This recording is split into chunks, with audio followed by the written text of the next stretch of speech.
em que estejas, ao mais alto. Oh, Santo Deus.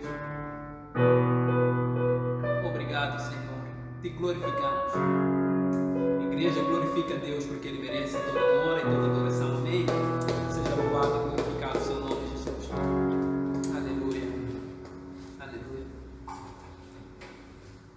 Aleluia.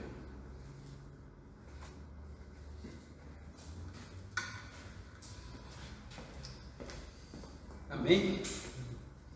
Glorificado seja o nosso bom Deus. E acredito que esteja bem disposto para que juntos possamos ouvir a palavra do nosso bom Deus. E Ele tem para nós hoje uma palavra nova. O Evangelho é sempre uma palavra nova. Então, antes gostava que pudéssemos nos levantar em oração para que Ele pudesse ser conosco neste tempo. Amém? Soberano Deus Todo-Poderoso, no nome de Jesus, glória nós te damos, ó Pai Santo, pela vida, glória nós te damos, ó Pai Santo, pelo dom imerecido, Senhor, de estar neste lugar e neste momento, Senhor, vivo. No nome de Cristo Jesus nós queremos te glorificar e, Deus, eu convido o Seu Espírito Santo nesta hora, Senhor, toma conta de mim, toma conta da minha boca, toma conta, ó Pai Santo, daquilo que será dito, Senhor, da Sua palavra. Deus, no nome de Jesus eu te glorifico e seja glorificado o Seu nome. Amém. Amém. Então, nós estamos sendo capacitados pelo Senhor, estamos aprendendo através do Evangelho de Mateus. E hoje nós também vamos falar de uma palavra maravilhosa que o Senhor aqui tem e traz para a sua igreja. Abra a sua Bíblia no Evangelho de Mateus, capítulo de número 8, e vamos ver através dos versículos 18 até 22. O Senhor nos quer e pretende falar conosco, assim como falou com esses homens, a exemplo, que nós vamos ler hoje na sua palavra. Ele quer hoje desafiar a mim e a ti como seu seguidor, porque ele tem grande desafio, não é? Grande desafio, quer nos, de alguma forma, ele procurou testar a esses homens até que ponto eles estavam dispostos para o seguir. E hoje ele quer falar conosco, ele quer desafiar ou quer colocar à prova todos aqueles que procuram seguir, assim como foi com os homens que são aqui ditos nesta palavra. Então, Mateus 8, a partir do versículo 18, diz assim: Ora, vendo Jesus grande multidão ao seu redor, deu ordens para que passassem para o outro lado. E chegando um certo escriba, disse-lhe: Mestre, seguir-te-ei para aonde quer que fores. E Jesus lhe disse: As raposas têm tocas ou covis, as aves do céu têm ninhos, mas o Filho do Homem não tem aonde deitar a sua cabeça. E ao outro dos seus discípulos lhe disse: Senhor, permite-me ir primeiro sepultar o meu pai. E Jesus lhe disse: Segue-me e deixa os mortos que sepultem os seus mortos. E, dando continuidade, eu vou dar continuidade a esse discurso, são 3 homens, mas eu vou ler o terceiro que está no livro de Marcos, Lucas, capítulo de número 9, e vai junto comigo no versículo 62, é onde vem o terceiro. E ao outro disse: Senhor, eu desejo te seguir, mas deixa-me primeiro despedir-me dos que estão em minha casa. Então, aqui os 2 evangelistas, eles trazem a mesma história, entretanto com detalhes um bocadinho diferentes. O evangelista Mateus, ele traz apenas, ou apresenta 2 homens. Apresenta o primeiro, que é o que lemos: um certo escriba se aproxima de Jesus e disse: Mestre, eu irei seguir-te para onde quer que fores. E o segundo, e o outro diz assim, e o outro dos seus discípulos: Senhor, permita-me primeiro que eu vá sepultar o meu pai. Mas, se lemos um texto paralelo a este, que está no Evangelho de Lucas, no capítulo 9, nós entendemos que Lucas narra acerca de 3 homens. Fala dos 2 primeiros que Mateus retrata, mas, entretanto, ele fala de uma terceira pessoa, não é? Que é a que passamos a ler para complementar esse texto. Nós lemos: e o terceiro disse: E o Senhor, eu desejo seguir-te, mas deixa-me primeiro despedir-me dos que estão na minha casa. Então, Jesus, nesses 3 homens, de alguma forma, eles manifestam o mesmo pedido, que é: Senhor, eu quero seguir-te. Ou eu tenho vontade de te seguir, eu tenho vontade de ir contigo, pregar o Evangelho, falar acerca de partilhar aquilo que o Senhor tem ensinado conosco para as outras pessoas. Entretanto, Jesus manifesta-se de forma bem diferente com os 3 homens. Para o primeiro, ele dá uma resposta interessante, não é? Então, nós hoje estaremos aqui mais ou menos aprendendo um pouco mais, ou dando um bocadinho de atenção daquilo que foi a resposta de Cristo para essas 3 pessoas. Que tipo de desafio Cristo traz na vida dessas pessoas? Da mesma forma como Ele procura também falar na minha e na tua vida. Que tipo de desafio o Senhor procura trazer como prova se nós estamos ou não preparados para que possamos o seguir. Então, Jesus aqui tem esta palavra interessante para hoje, que vem para provar até que ponto os seus discípulos estão dispostos para o seguir, como assim, com todas aquelas que são as dificuldades que o seu reino, que o seu evangelho, que o seguir a Ele trazem, que possam enfrentar. Então, Jesus, mais uma vez, como dizíamos nos textos passados, o reino de Deus, ele é equiparado a um caminho estreito. Transporta por si armadilhas, transporta por si um monte de dificuldades, e todos aqueles que procuram se chegar a este reino devem saber, estar cientes que eles irão passar por severas dificuldades. E Cristo Jesus, mais uma vez, de forma prática, quer nos ensinar hoje como é que Ele tem tratado esse tipo de questões, ou advertências que Ele tem dado a todos aqueles que de alguma forma dizem que querem seguir-te. Então, o primeiro homem que Jesus aqui responde é o escriba. A palavra diz: e chegando um certo escriba. É incrível, aqui diz um certo escriba. Isso leva-nos a entender que há uma ênfase sobre isso. Não diz chegou o escriba, ou um certo escriba. Parece que de alguma forma o escritor queria trazer aqui de forma clara de que poucos são os que faziam parte da classe dos escribas e foram ter com Jesus pedindo para que pudessem fazer parte do seu corpo, fazer parte dos discípulos de Cristo Jesus. Então, aqui vem essa forma que o escritor procura enfatizar. Um certo escriba disse: Mestre, seguir-te-ei para onde quer que fores. É interessante, o escriba não era suposto que de alguma forma se manifestasse dessa forma diante de Cristo, mas Cristo responde a esse escriba de uma forma interessante. É como se ele chegasse a Jesus, declarasse que quer seguir a Cristo Jesus. De alguma forma, a reação de Cristo Jesus mostra a reação de Cristo, a resposta que Cristo dá a esse escriba é como se quisesse o desencorajar, dizendo a realidade: olha, se fores me seguir, a vida não será 1000 maravilhas. Eu não tenho nem casa por onde eu possa morar. Fazendo aqui uma comparação com as raposas, que elas têm tocas. As aves têm ninho, têm algum sítio por onde possam descansar, mas eu não tenho nenhuma casa por onde eu possa reclinar a minha cabeça e viver. E se nós vermos a vida de Cristo Jesus, ele andava pregando a palavra de Deus. Este era o dia a dia de Cristo Jesus, e ele contava com a graça de todos aqueles aonde ele ia para que pudessem hospedar. Era uma vida dura, era solo por cima dele, pregando a palavra junto com os seus discípulos, aqueles que realmente tinham vontade de seguir a Cristo Jesus, estavam dispostos para trilhar pelo caminho da dificuldade. Mas aqui e vem um escriba, e se sabemos, os escribas, assim como os principais dos sacerdotes ou os sacerdotes que ficavam nos templos, eles ostentavam um certo nível de vida.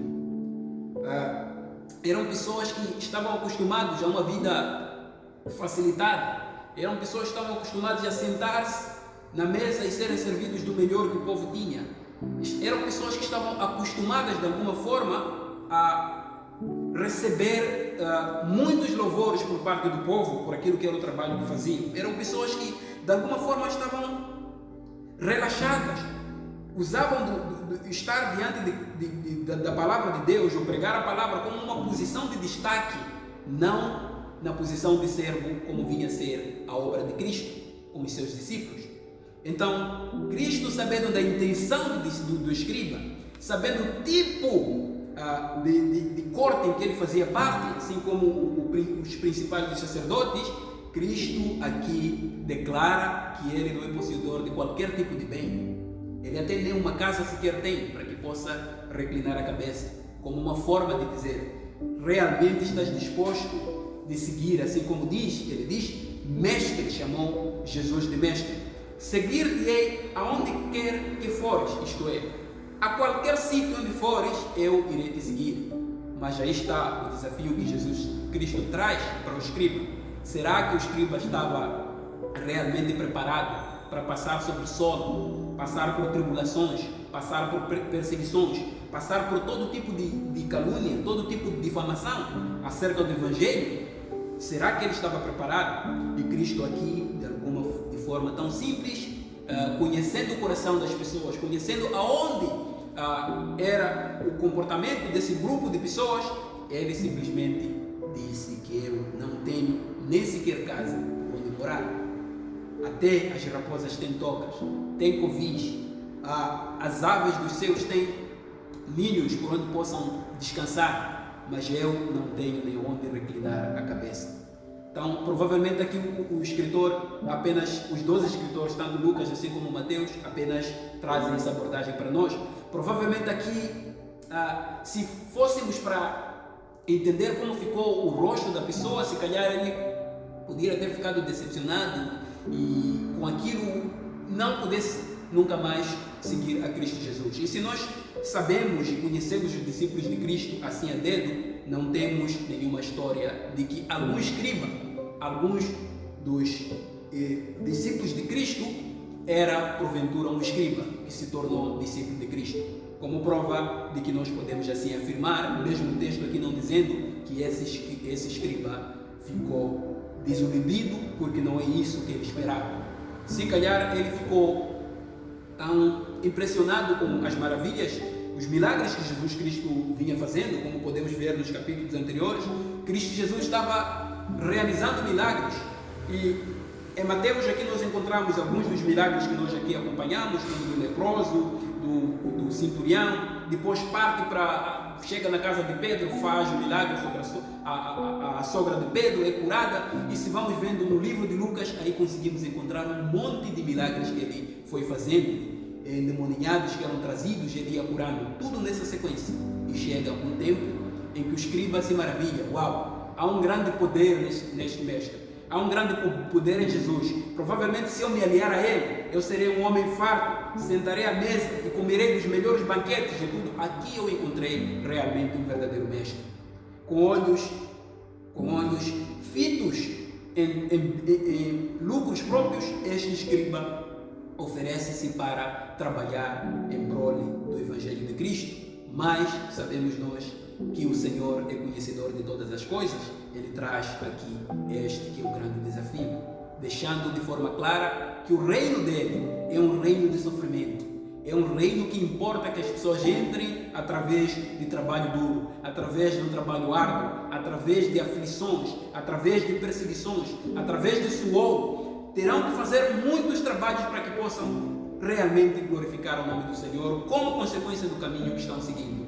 Então, aqui nós encontramos este escriba sendo de alguma forma desafiado. Então, pode ser que isso também esteja acontecendo na tua vida. Você já reparou, se calhar, já ouviu falar de um Jesus que cura e de alguma forma você pensou: uau, eu quero servir a Jesus porque eu quero usar deste poder que ele tem para que eu possa curar as pessoas. Provavelmente eu serei famoso, provavelmente eu terei um lugar de destaque. Então, Jesus também quer falar para a sua vida que se essa for a questão que te faz você, de forma não calculista, sem calcular os custos de ser discípulo de Cristo, você pensa que essa é uma das formas, então você está enganado. Aqui o Senhor quer de alguma forma desencorajar-te e colocar-te na verdadeira questão daquilo que aqueles que procuram seguir irão enfrentar. Aqueles todos que procuram ser discípulos de Cristo irão enfrentar tribulações, serão caluniados, serão perseguidos por amor a Cristo Jesus. Então, aqui assim aconteceu com o escriba. E esperamos também que, enquanto ouves essa palavra, você vai meditando na sua vida. Se de alguma forma você já procurou perseguir ou seguir ao Senhor por conta daquilo que você consegue ver como sendo benefícios diante do seu reino. Se assim for, então o Senhor aqui está trazendo este desafio para a sua vida, assim como trouxe para o escriba. Provavelmente não será assim para ti. Provavelmente você não desfrutará da vida tão folgada que nem Salomão. Provavelmente você pense que vou para a Bíblia porque realmente existiram homens ricos. Provavelmente você esteja enganado, que o Senhor está querendo está comissionando os homens que realmente são fiéis a Ele, aqueles que realmente vão sofrer pelo Evangelho. Então, e aqui Jesus parte para o segundo, e é o outro dos seus discípulos. Aqui Mateus apresenta o segundo homem como sendo discípulo de Cristo. Provavelmente usa o termo discípulo porque Jesus Cristo, na sua caminhada, ele ensinava. Então todos aqueles que de alguma forma se identificavam com o ensino de Cristo, mesmo que profundamente não tinham se tornado discípulos enraizados, percebendo a total razão do Evangelho, de alguma forma essas pessoas se identificaram com o Evangelho que Cristo estava assim espalhando. E como podemos ver assim, Mateus chama de discípulo por conta disso. E o outro dos seus discípulos: Senhor, permite-me ir primeiro sepultar o meu pai. Isso foi o que ele disse. E se nós lemos no texto paralelo a esse, que é no livro de Lucas, encontramos que Jesus Cristo fez um convite para este homem, a este que Mateus chama aqui por discípulo de Cristo. Porque Jesus Cristo pessoalmente convidou, disse: segue-me. Então Mateus aqui, por força da expressão, como é o estilo literário dele, neste evangelho, ele chama ele de discípulo. Mas entretanto o Senhor diz assim: Senhor, permite-me primeiro ir sepultar o meu pai. Aqui provavelmente a expressão que aparece é, ele faz um pedido para que, olha, Cristo, eu vou te seguir sim, mas primeiro permita-me que eu vá sepultar o meu pai. Os judeus são pessoas que eles armazenam por si grandes conhecimentos em relação à questão histórica do seu povo. Eliseu já também fez este pedido para Elias quando fora chamado, não é? Ele fez este pedido para que ele pudesse primeiro ir tratar de algumas coisas e depois seguir. E assim o profeta permitiu. Provavelmente na mesma condição este homem, tendo alguma percepção sobre o Evangelho, ele fez este pedido: Senhor, permita-me que primeiro eu vá sepultar o meu pai. Porque, como nós sabemos, é da responsabilidade dos filhos enterrar os seus pais.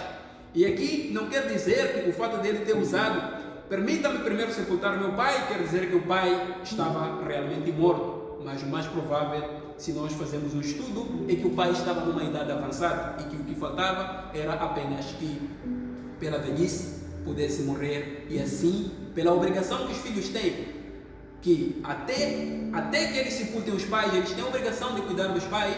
Este homem achou-se no lugar de pedir a Cristo para que pudesse primeiro ir, não é? O pai, já velho, pudesse, depois de morto, sepultar-lhe e depois ele voltaria a seguir a Cristo, porque provavelmente ele tenha visto as maravilhas de Cristo, viu que Cristo era poderoso e tivera se identificado com o Evangelho de Cristo, mas entretanto, e diz: tenho grande obrigação, tenho um pai que já é velho, então importa que eu primeiro vá e o sepulte, depois daí eu me tornarei livre, porque não terei qualquer obrigação como tal com os meus parentes diretos, nesse caso os meus pais.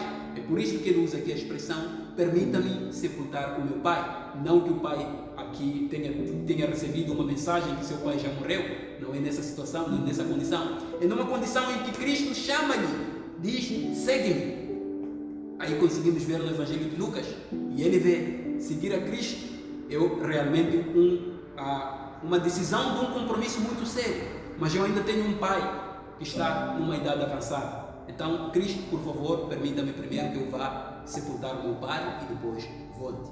E Cristo reage de forma bem diferente daquela que ele reagiu com o escriba. E a resposta de Cristo foi aqui: mas disse Jesus, segue-me e deixa que os mortos sepultem os seus mortos.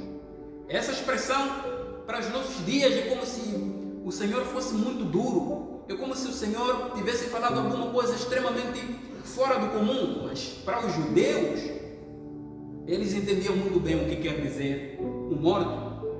Estar morto significa para alguma coisa, para os judeus, assim como nós entendemos estar morto para a lei, por exemplo, estar morto para o pecado, estar morto. Essas expressões significam a morte não ter, por exemplo, se estás morto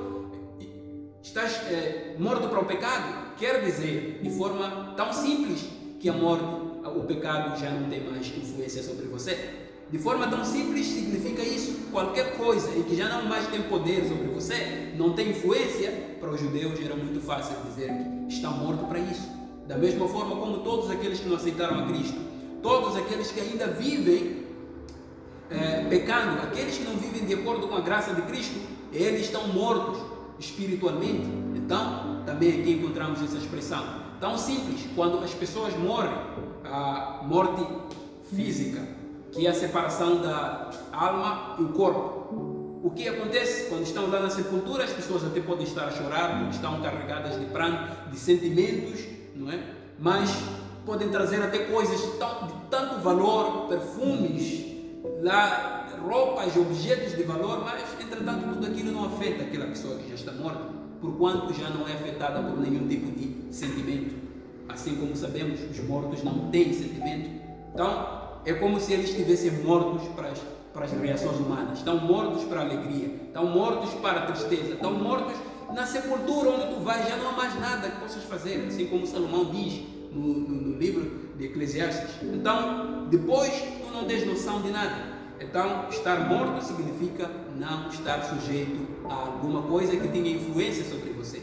Se eu dizer que alguém está morto fisicamente, a separação entre a alma e o corpo significa que essa pessoa já não reage à tristeza, já não reage à alegria, já não reage. Essa expressão também, assim pode-se dizer que a pessoa está morta para esse sentimento, está morta para a alegria, está morta para a tristeza, está morta para qualquer uma das coisas, porque já não tem efeito sobre ele. Então, o que aqui Jesus diz, segue-me e deixa que os mortos, aqui Jesus se refere aos mortos espiritualmente, aqueles que não conhecem a palavra do Senhor, aqueles que tudo que é de tão valor, de grande valor do Evangelho, não lhes tem qualquer tipo de efeito, não acham nenhuma beleza em nada daquilo que é espiritual. Essas pessoas Cristo aqui chama de mortos espiritualmente. E diz que deixa que os mortos espiritualmente, aqueles que não conhecem o caminho do Senhor, sepultem os mortos físicos, os mortos, aqueles mortos de separação de corpo e alma, que é um trabalho que qualquer homem pode fazer. Não precisa estar preparado nem capacitado pelo Senhor para que você possa enterrar os seus parentes. Essa é uma tarefa que qualquer homem, estando em vida, pode fazer. Então, Jesus aqui faz esse convite para este homem: siga-me e deixa que os mortos separem os seus mortos. Deixa que aqueles que não conhecem o caminho do Senhor façam o quê? Cuidem dos mortos segundo a carne. Porque ele estava a dizer que eu quero apenas ir sepultar o meu pai. Isto é, se repararmos, assim como vemos a história, provavelmente ele poderia levar, não se sabe quando é que o pai iria morrer, ele poderia, tinha uma expectativa, mas pudesse levar 1 mês, 2, 3, 1 ano, 2, não se sabe. E o que Cristo fez aqui? De alguma forma, conhecendo o comportamento dos homens, conhecendo o que é que pode acontecer depois com a vida deste homem, Cristo não deixou ir. Cristo apenas disse: deixa que os mortos separem os seus mortos e você segue-me. Vá, prega o Evangelho, vá comigo. Essa mesma instrução ele dá aqui ao terceiro homem no livro de Lucas que nós falamos. O terceiro e o outro também disse: Senhor, eu desejo seguir, mas deixa-me primeiro despedir os que estão na minha casa, não é? E Jesus, de forma dura, responde a este homem. Lucas capítulo 9, versículo 61. E Jesus disse: nenhum homem, tendo posto a mão no arado e olhando para trás, é apto no reino de Deus. Isto é, se você já começou a caminhar comigo esses dias, você já viu as coisas que já estão a acontecer, e você já começou a conviver com as coisas espirituais, você já começou a aprender do que é ser discípulo, já começou a colocar a mão no arado, já começou a fazer algum trabalho, então se você voltar para trás, você não é digno de mim. Cristo dá a mesma recomendação para o terceiro homem. O que Cristo aqui quer dizer é: a obra do Senhor, ela é mais de grande valor acima de todas as outras coisas que nós temos. Mesmo que você tenha uma responsabilidade familiar diante dos seus parentes diretos, não podes negar a obra do Senhor que vem. Ela tem que estar em primeira estima, acima de qualquer uma outra responsabilidade que nós temos quando nos vem. Por isso que Jesus, conhecendo o coração dos homens, ele responde aqui. A este homem, primeiro diz: segue-me, e ao outro diz que aquele que já começou a colocar a mão no trabalho, se volta para trás, então não é digno de mim. O que significa que Jesus chama e convida a mim e a você a medirmos os custos de o seguirmos. Assim que já começamos a trabalhar, e se nós recuamos e voltamos para trás, porque sabemos que a obra do Senhor é pesada, então o Senhor está querendo dizer que nós não somos dignos dele. Então, seja questões familiares, seja aquilo que nós temos, que são os outros negócios desta vida que nós cuidamos, eles não estão acima daquilo que é o chamado de Cristo. E Cristo aqui parece que ele reage de forma dura para o terceiro homem, a dizer que não é digno de mim. Então, ele ensina-nos de alguma forma atrás a sabermos medir os custos e sabermos que o seu caminho é um caminho de sofrimento, é um caminho de tribulação, é um caminho em que nós precisamos de realmente nos dispormos de tudo aquilo que nós fazemos, tudo aquilo que nos atrapalha, os nossos negócios, interesses que nós temos, e assim poder seguir a Ele. Então, os nossos interesses, o nosso cuidado pelos nossos familiares, isso é de grande estima para o Senhor. Afinal de contas, enterrar os mortos não é algo problemático para o Senhor, é algo nobre. Se lemos a Bíblia, sabemos que assim era. O próprio Deus é que instituiu que os homens fossem sepultados. Ele mesmo é que instituiu para que houvesse a sepultura. Então, o problema não está na sepultura, o problema está na prontidão. Está querendo dizer, até mesmo as coisas mais importantes que nós temos a fazer, como nosso dever segundo a carne, como homens, elas não estão acima daquilo que é o interesse do reino dos céus, não estão acima do poder de Deus, não estão acima do Evangelho, não estão acima da obra. Tudo isso deve se sujeitar ao Evangelho. Então, amado, se as coisas da sua vida que você tem feito, você ouviu aqui a palavra de Deus, qual é o tipo de peso que você tem dado às coisas que você tem feito? Será que as coisas que você faz, elas, comparativamente ao chamado do Senhor, ao Evangelho, você tem colocado o Evangelho acima dos seus próprios negócios, das coisas que você faz, daquilo que você faz? Será que no seu emprego, na sua faculdade, naquilo que você anseia, em cada uma das coisas que você quer ansear, será que você tem colocado isso em segundo plano comparativamente ao reino do Senhor? Nós aqui escutamos o próprio Cristo dizendo para um homem que disse: olha, é nobre que eu vá sepultar o meu pai, ele ainda está velho, depois de morrer eu te seguirei. Mas ele disse: não, deixa lá essa atividade, mesmo que teu pai mora, segundo a cara, haverão pessoas que vão sepultar, você apenas faça a obra, você vê e pregue a palavra, vá e comece a aprender. E aquele outro que disse: eu vou apenas despedir os meus familiares, aí havia um perigo. Jesus quer nos ensinar que nós temos que evitar procurar conselhos em amigos, em familiares, porque provavelmente se um desses homens fosse ter com os seus familiares, poderiam desencorajar ele, mas nunca mais teria voltado para o Senhor. Por isso que Jesus aqui responde de forma tão dura, dizendo que aquele que coloca a mão no trabalho e volta para trás, ele não é digno de mim. Então, quantas vezes você já procurou conselho em amigos, familiares, em relação a se você permanece ou não na palavra, se você permanece ou não como cristão? Quantas vezes você já colocou em peso os seus negócios seculares, a tua família, o amor pelos seus pais, pelos seus filhos, pelos seus irmãos, acima do interesse de Cristo? Quantas vezes você já se encontrou nessa situação? Provavelmente você me pergunte, não, mas eu não faço nada. Mas quantas vezes você já foi compelido pelos seus familiares, sendo africanos, de participar em algum tipo de cerimônia que de alguma forma não glorifica o Senhor, e você já declarou seguir ao Senhor? Quantas vezes você agora tem colocado a mão no trabalho e você volta para trás e vai fazer aquelas coisas que os seus familiares te têm compelido para fazer? Então eu gostaria que você refletisse nessa palavra, pensasse no seu chamado, até que ponto você está colocando o reino do Senhor acima dos seus interesses pessoais, acima daquilo que são os seus negócios, daquilo que você estima de acordo com o mundo, porque o Senhor aqui está querendo dizer que todos aqueles que têm que trilhar, que devem trilhar no Evangelho, aqueles que devem obedecer e seguir a sua obra, eles devem sacrificar.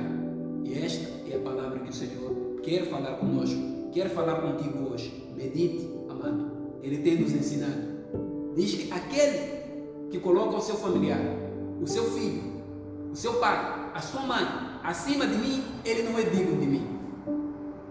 Em outros textos, Cristo traz isto. Aquele que não carrega a sua cruz e seguir, não é digno de mim. Então, estas palavras de Cristo foram cumpridas aqui com esses três homens. Para o primeiro homem, que é o escriba, ele disse: aquele que não carregar a sua cruz não é digno de mim. Então, escriba, eu não tenho onde cair morto, eu não tenho o que te dar para comer, eu não tenho tudo isso que você espera ter. Estás preparado?